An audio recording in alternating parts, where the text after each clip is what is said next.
jams and weather that feels more October-esque, you're probably ready for a summer vacation. And of course, how are you going to pay for it? Yes, that is the question. So we check in periodically with our travel expert at Travel Zoo, Gabe Saglie, and I had a conversation about how best to stretch your traveler dollar. All right, let's talk about airlines, because I think that that's the big cost for a lot of people. I'm always amazed when I go on, whether it's to South America or to Europe. I'm just like, wow, that's just a crazy amount of money. What do you do? What's the first step that you do when you're looking at airlines? Well, first off is a bit of good news. In fact, the numbers just came in for March. Domestic airfares and year-over-year airfare domestically is down just over 5%. And that's because finally some of the gas savings that we saw, that you and I saw at the pump maybe in the fall, early winter last year, finally has caught up with the airlines. And they're now seeing prices for their fuel come down, and they're passing it on to the consumer pretty quickly. So now March, now into April, we're seeing domestic airfare come down, and we are seeing some sales now for summer travel, where if you're ready to book, you're finding some good values and year-over-year savings to some popular summer destinations. A couple of things to keep in mind. Some of the best airfare sales now are on the upper classes. So if you're willing to splurge a little bit on something like a business class trip across the Atlantic or on first class seating, although the price points are higher, the savings there do exist, because that's where the sales are being targeted first and foremost. You know, they're really going over after that elite traveler by bringing prices down. And so even though the price points tend to be higher, that whole arena of business and first class fares are the ones that are being targeted first by the sales that we're seeing out there now. The best way to approach airfare otherwise is to look at the basic rules, which is look at the airfare sales that come out on Tuesdays and Wednesdays primarily. Lately, we've also seen sales being issued on Sundays. So if you're shopping on those days, you're bound to see just more availability on sales.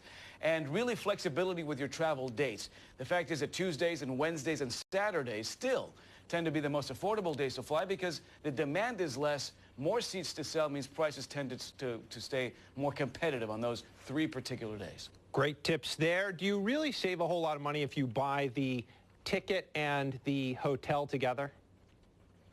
Yeah, you know, bundling is definitely something that is a sure-and-fire way of saving some money. The thing with bundling is you want to make sure that what these packages include are things that you want to pay for anyway. A lot of extras are added onto these packages that at the end of the day may not be exactly what you want to do. But if it's a hotel that you know and that you like, if it's an airline that you're happy to fly, and if it includes things like activities or tickets to experiences on the other end that you really want to do, the fact is that these vacation companies, by buying in bulk, do save on the front end, and those are savings that do get passed on to the consumer. So if you're looking at the summer travel season, Caribbean destinations, that's where these packages really become very effective. And then cruise packages are starting to become more popular as well, where they're bundling things like not just your cruise experience, but shore excursions, credits for things like spa treatments on board, and these kinds of package options do end up saving the consumer on the back end. What do you think about the websites that allow you to go and actually stay at people's homes? Are they cheaper? Is it worthwhile? Is there too much risk?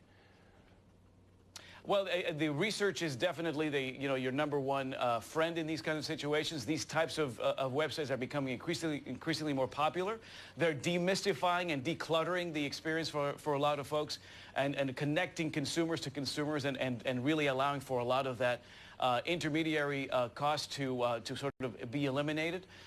So it's definitely putting the pressure on hotels in some major markets. For example, we are seeing hotel prices in some larger markets come down as these sort of websites become more popular. But at the end of the day, you want to read the fine print. You want to make sure you're dealing with websites that are reputable, and you want to do your research as thoroughly as possible, because you want to protect yourself as much as you can, since you're dealing with individuals for in many occasions, as opposed to companies that have the kinds of insurance options right out of the gate that are meant to protect the consumer.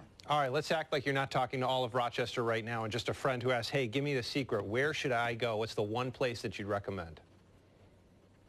Well, it depends. If you're willing to travel right now, I'd say look at Canada. The Canadian dollar is extremely weak against the U.S. dollar. A dollar, U.S. dollar, gets you about $1.25 across the Canadian border. So places like Niagara Falls, Ontario, are becoming affordable if you're willing to go right now ahead of the summer rush.